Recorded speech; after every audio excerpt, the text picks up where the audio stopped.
مشائخ مبلغین حضور کے دین کو آگے پھیلا رہے ہیں، تو دراصل یہ بھی تبلیغ رسول پاک علیہ السلام کی تبلیغ، اور ایک حضور کی تبلیغ کا دور ہے، حضور کی پیدائش سے لے کر ولادت مبارکہ سے لے کر حضور علیہ السلام کے اعلان نبوت تک۔ اس دوران نبی پاک نے جو تبلیغ فرمائی ہے وہ اپنے کردار سے فرمائی ہے۔ عرب کا وہ معاشرہ جو بڑا میلا کچیلا گدلا ہو چکا تھا، جس کے اندر سراسر مادہ پرستی کا زور تھا، جس کے اندر لوگ انسانوں کی خرید و فروخت کرتے تھے، جس کے اندر بیٹیوں کو زندہ دفن کر دیتے تھے، جس کے اندر جو آدمی جتنا زیادہ مضبوط ہوتا تھا اتنا زیادہ لٹیرا بن جاتا تھا، اس معاشرے کے اندر رسول کریم علیہ السلام نے 40 سال گزارے، اور اس طرح گزارے کہ جو بیگانے بھی تھے وہ بھی کہا کرتے تھے یہ صادق ہے، یہ امین ہے۔ اور جب حضور نے اعلان نبوت کیا تو فرمایا، یہ قرآن مجید کے لفظ ہے، فرمایا فَقَدْ لَبِثْتُ فِيكُمْ عُمَرًا مِّن قَبْلِهِ أَفَلَا تَعْقِلُونَ، میں تمہارے بیچ عمر کا ایک حصہ گزار چکا ہوں، تمہیں عقل نہیں ہے، شعور نہیں ہے۔ نبی کریم علیہ السلام نے اپنے کردار کو، اپنے عمل کو اپنی نبوت کی دلیل کے طور پر بیان فرمایا۔ وہ تو حضرت حلیمہ بھی فرماتی ہیں نا، جب میں نبی کریم علیہ السلام کو اپنے گھر لے گئی تو میرا اپنا بچہ بھی دودھ پیتا تھا، 2 میرے بیٹے ہو گئے، ایک میری یہ نسلی اولاد اور حضور میری رضائی اولاد۔ تو کہتے ہیں جب میں کریم محبوب علیہ السلام کو اپنے سینے سے لگاتی تھی تو حضور میرے ایک پستان سے دودھ پیتے تھے اور دوسرا اپنے بھائی کے لیے چھوڑ دیا کرتے تھے۔ یہاں سے رسول کریم علیہ السلام نے کردار کے ذریعے تبلیغ، اور پھر اعلان نبوت سے پہلے ایک تنظیم عرب کے جوانوں پر، عرب کے سرداروں پر مشتمل بنائی گئی، جس میں نبی کریم علیہ السلام نے بڑا حصہ لیا سرکار نے، اور بڑے اہم لوگوں کو شعور حضور نے عطا فرمائے۔ وہ اس جماعت کا فیصلہ تھا کہ ہم سارے جوان، سارے بڑے لوگ ملیں گے، یہ حضور کے اعلان نبوت سے پہلے کی بات ہے، ہم بڑے لوگ ملیں گے، کسی بڑے کو کسی چھوٹے پر ظلم نہیں کرنے دیں گے، کسی آدمی کو کسی غریب کا حق نہیں کھانے دیں گے۔ حضور علیہ السلام نے نا اپنے کردار سے، اپنے عمل سے، اور آپ کا جو عمل ہوتا ہے نا وہ اصل ہوتا ہے۔ ایک ہوتا ہے آپ کوئی بات کرتے ہیں، اور ایک ہوتا ہے کہ آپ کوئی عمل کرتے ہیں۔ آپ جب عمل کرتے ہیں تو عمل کے ذریعے بھی لوگوں تک بات پہنچتی ہے کہ دراصل آپ کا اٹھنا بیٹھنا چلنا پھرنا کیا ہے۔ میرے رسول کریم علیہ السلام کا اٹھنا بھی ایک نبی کا، بیٹھنا بھی ایک نبی کا، بات کرنا بھی ایک نبی کا، معاملات زندگی کرنا بھی ایک نبی کا، لین دین کرنا بھی ایک نبی کا۔ ایک شخص کہتا ہے میں نے اعلان نبوت سے پہلے حضور علیہ السلام سے کوئی چیز خریدی تھی، اور میں نے عرض کیا تھا اب یہاں تشریف رکھنے میں پیسے لے کے آتا ہوں، میں 3 دن کے بعد آیا۔ دیکھو یہ بات کرنی کتنی آسان ہے، بولنی کتنی آسان ہے، پر 3 دن یہاں میرے بھائی کو کسی شخص کو 2 گھنٹے انتظار کرنا پڑ جائے تو لوگ کہتے ہیں الانتظار اشد من القتل، یہ تو قتل سے زیادہ تکلیف والا معاملہ ہے منتظر رہنا کسی کا۔ کہتے 3 دن کے بعد میں آیا تو میرے رسول کریم وہیں تشریف فرمایا، بس اتنا فرمایا یار تم نے مجھے بڑی تکلیف میں ڈال دیا، 3 دن ہو گئے یہاں رکے ہوئے۔ تو حضور نے اپنے کردار کو، اپنے عمل کو، اپنے معاملات کو سب سے پہلے اپنی نبوت کی دلیل کے طور پر پیش کیا۔ کسی نے کیا خوب کہا تھا کہ جو تیری جان کے دشمن ہے وہ بھی کہتے ہیں، وہ جو تیری جان کے دشمن ہے، بظاہر تو آئے ہیں نا ہجرت کی رات جان لے،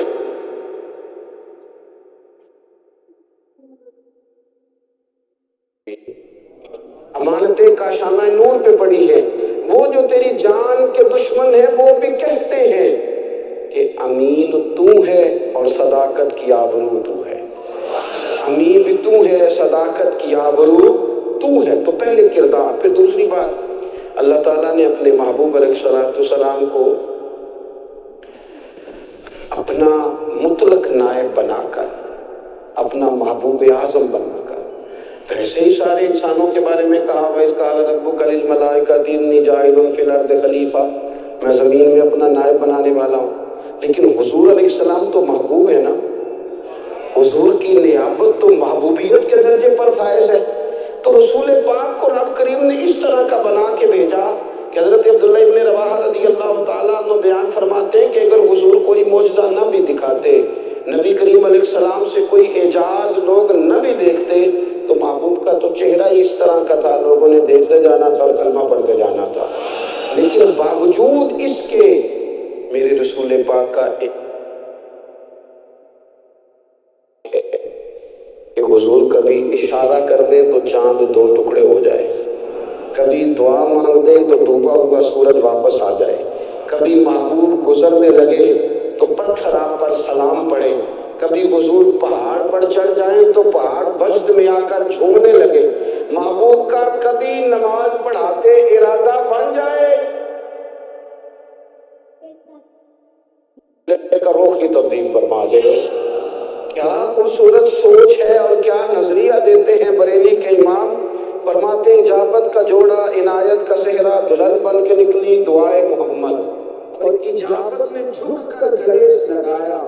بڑی آپ سے تک دعائے محمد، دیکھو خدا کی رضا چاہتے ہیں دو عالم، خدا چاہتا ہے رضا محمد صلی اللہ تعالی علیہ وسلم۔ ایک مقام پہ فرماتے ہیں نائب دست قدرت، نائب دست قدرت پہ لاکھوں سلام۔ تو اللہ تعالیٰ نے نبی پاک صلی اللہ تعالی وسلم کو جو اعجاز، پھر ایک اور بات، حضور امی ہے۔ دنیا میں آ کر محبوب نے کسی سے پڑھا ہی نہیں، میرے محبوب نے جتنا پڑھا ہے رب کریم سے پڑھا ہے۔ الرحمن علم القرآن خلق الانسان، رحمان نے قرآن سکھایا پھر انسان بنایا۔ اللہ تبارک و تعالیٰ کی بارگاہ کرم سے حضور نے لیا، رسول کریم امی ہے، یہ بھی حضور کی نبوت پر ایک بڑی دلیل۔ دیکھو ایک ہوتا ہے کوئی آدمی بچپن سے کسی چیز سے شغف رکھے اور جب اس کی عمر بڑی ہو جائے تو کہتے ہیں اس کا تجربہ بڑا ہو گیا، یہ پہلے کچھ شعر کہتا تھا، کوئی ادبی جملہ کہتا تھا، تو اب اس کی یہ کام کرتے کرتے عمر بڑی ہو گئی ہے تو رسوخ حاصل ہو گیا۔ 40 سال کی عمر مبارک تک نبی کریم نے ایک شعر بھی نہیں کہا۔ حضور علیہ السلام نے کبھی کوئی ایسی بات، ویسے تو حضور کی ہر بات حکمت والی، لیکن جس کو عرب کے لوگ اپنے لہجے میں شاعری یا اپنے لہجے میں ادب کہتے تھے، وہ حضور نے بیان نہیں فرمایا۔ لیکن جب 40 سال کی عمر میں اعلان نبوت کیا تو پھر بڑے بڑے فصیح و بلیغ، بڑے بڑے سیانے، تو فیض بن عمر کہتے ہیں کہ اس شخص کو بھی میں نے دیکھا جسے بڑا ناز تھا اپنی فصاحت اور بلاغت پر، اور جب وہ حضور کے پاس آیا اور اس نے آ کے کچھ باتیں کی تو محبوب خاموشی سے سنتے رہے، اور جب وہ چپ کر گیا تو میرے کریم نے صرف سورہ فاتحہ پڑھی۔ کبھی اٹھتا تھا، کبھی بیٹھتا تھا، کبھی غور کرتا تھا، کبھی دائیں جاتا تھا، کبھی بائیں جاتا تھا، پھر کہنے لگا بتاؤ نا کلام کس کا ہے؟ فرمایا اس رب کا، اس رب کا، اس رب کا جس کا میں رسول بن کے آیا ہوں۔ نبی کریم صلی اللہ تعالی علیہ وسلم امی ہیں، لیکن حضور نے کائنات کے رازوں سے پردے ہٹا دیے، نبی کریم نے جینے کے سلیقے بتا دیے، حضور نے ہر شخص کو اس کے مقصد حیات سے آگاہ کر دیا۔ نبی کریم علیہ السلام نے وہ فلسفہ حیات بیان کیا کہ لوگوں کو صرف جینے میں مزہ نہیں آیا، مرنے میں بھی مزہ آنے لگا۔ لوگ آگے بڑھ بڑھ کے جانیں پیش کرنے لگے، اپنی اولادیں قربان کر، جو فلسفیوں سے کھل نہ سکا اور نکتہ بروں سے حل نہ ہوا، وہ راز ایک طیبہ والے نے بتلا دیا چند اشاروں میں۔ محبوب کریم امی ہیں، لیکن حضور نے اس طرح دنیا کو سکھایا، اس طرح دنیا کو پڑھایا، اس طرح حضور نے علم کے چراغ اور دیپ روشن کیے کہ قیامت تک جسے روشنی ملے گی نا، اسے صرف دروازہ مصطفیٰ سے ملے گی، اسے رسول کریم علیہ السلام کے در دولت سے ملے۔ کچھ لوگوں نے کہا یہ اپنے پاس سے آیات بنا کے لاتے،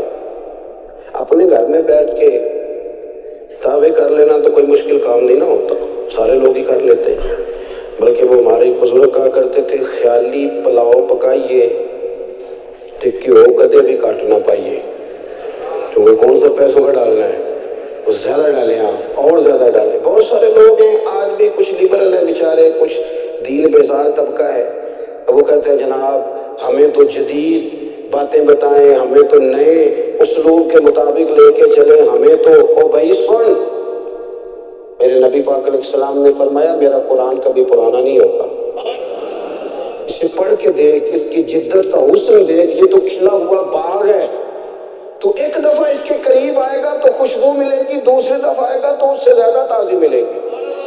ایک دفعہ پھل کھائے گا تو مزیدار ہوگا اور دوسرا کھائے گا ہو سکتا ہے شکل ملتی جلتی ہو لیکن ذائقہ بڑا نرالا ہوگا۔ تو تو صحیح نا، جب کچھ لوگوں نے کہا یہ خود سے بنا کے آیات لاتے ہیں تو فرمایا وَإِن كُنتُمْ فِي رَيْبٍ مِّمَّا نَزَّلْنَا عَلَىٰ عَبْدِنَا فَأْتُوا بِسُورَةٍ مِّن مِّثْلِهِ،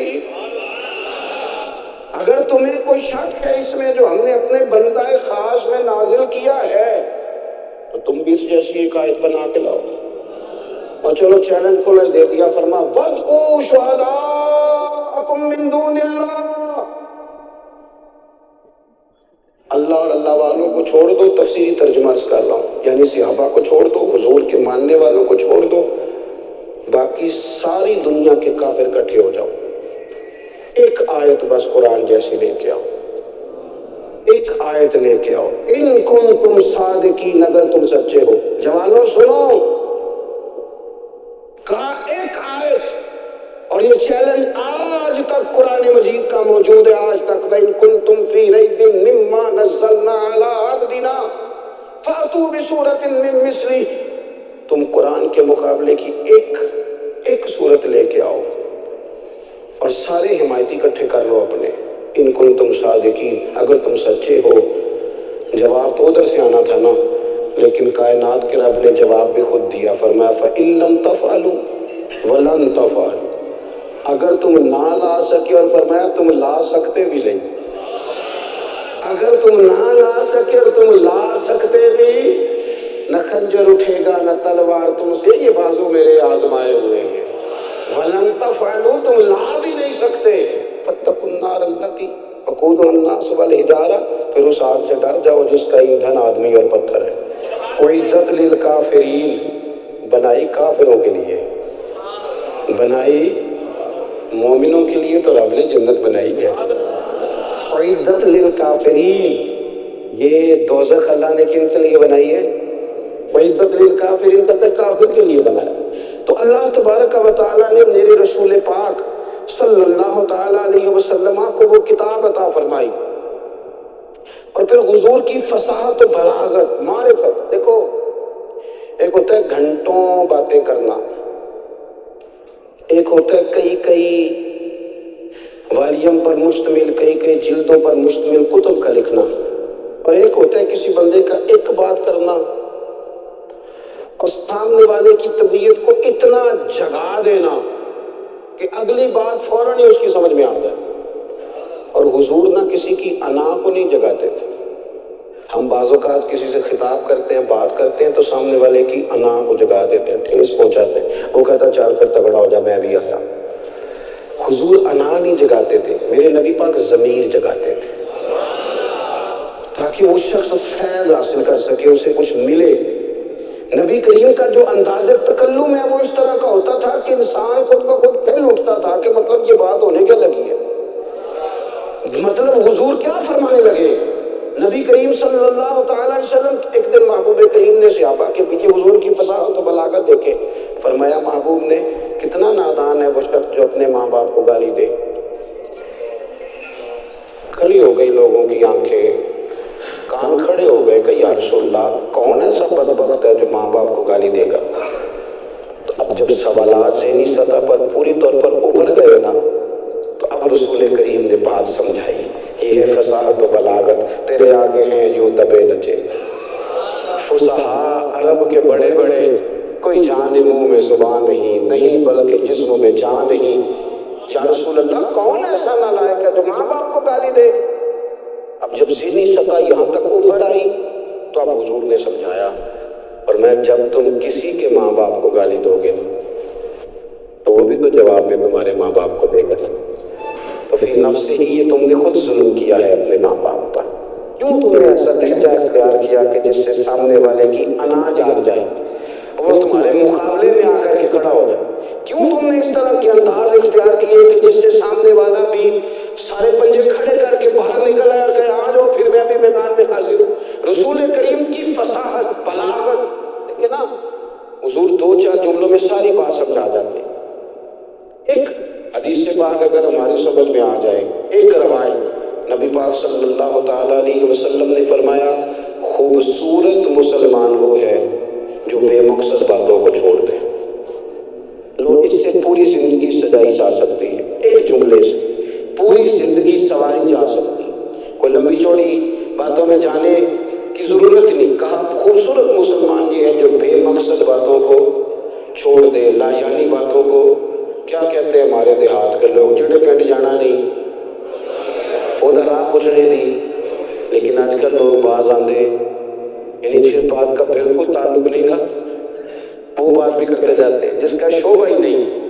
وہ بھی چھلانگ لگا کے اس میں آ جاتا ہے۔ ہم اپنا وقت ضائع کرتے ہیں، اپنی صلاحیتیں ضائع کرتے ہیں، اپنا نقصان کرتے ہیں۔ ہم اپنا کام صحیح کر کے نہیں کرتے اور دوسری ساری دنیا کو ٹھیک کرنا چاہتے ہیں۔ او بھئی آپ جس جگہ جس شعبے سے تعلق رکھتے ہیں آپ اپنے معاملات میں مضبوطی پیدا کریں۔ حضور نے اپنی فصاحت کے ساتھ، بلاغت کے ساتھ لوگوں کو قائل کیا، اور قرآن مجید کی تاثیر کا یہ اثر میرے کریم رسول نے دکھایا کہ رات کو جب حضور بیٹھ کے قرآن پاک پڑھتے تھے نا، جب یاسین والے نبی خود یاسین کی تلاوت کریں، جب طٰہٰ والے محبوب خود طٰہٰ کی تلاوت کریں، غور کرو نا جب مدثر والے محبوب خود ان جملوں کو ادا کریں، یعنی جن کے بارے میں آیت آئی ہے جب وہی یہ آیت پڑھیں کہ اِنَّا أَعْطَيْنَاكَ الْكَوْثَرَ، یعنی جن کا ذکر ہو رہا ہے جب وہ یہ بات کریں کہ یا ایھا النبی انا ارسلناک شاہدا ومبشرا ونذیرا لتؤمنوا باللہ ورسولہ وتعزروہ وتوقروہ وتسبحوہ بکرۃ واصیلا، جن کے بارے میں آیت آئی ہے جب وہ یہ کہہ رہے ہوں کہ ورفعنا لک ذکرک، جب وہ کہہ رہے ہوں والضحیٰ واللیل اذا سجی، ذرا اس کے فیل کو دیکھیں جب محبوب خود پڑھ رہے ہیں، اور جو حضور پر آئی ہے اس کا ذائقہ، اس کا لطف، اس کا انداز بھلا کیا ہوگا۔ حضور جب رات کو پڑھتے تھے نا قرآن پاک، تو جو پکے کافر تھے نا ابو جہل جیسے لوگ، وہ بھی جھاڑیوں میں چھپ چھپ کے مدینے والے کی تلاوت سنا حضور کی تلاوت سنا کرتے تھے۔ یہی بہتر ہے کہ پردوں میں وہ پردہ پوچھ رہے، وہ اگر پردے ہٹا دے تو کسے ہوش رہے۔ رسول کریم علیہ السلام کی تلاوت کا سننا، قریب جانا، یہ اعجاز ہے۔ حضرت فاروق اعظم کہتے ہیں میں طبیعت کا بڑا ڈاڈا تھا، مزاج کا بڑا سخت تھا، زندگی ہمیشہ ڈٹ کر گزاری، باتوں پر کھڑا رہنا آتا تھا، پر جب میری بہن نے مجھے چند آیتیں سنائی نا تو میں تڑپ ہی گیا، گھروں آیا سا مار مقامنے نو، ہن مینوں مار دے لے چلو، اوے متے عمر دی عمر برباد ہو جائے جتھے عمر سوار دے لے چلو۔ یہ اعجاز ہے رسول کریم صلی اللہ تعالیٰ علیہ وسلم پر۔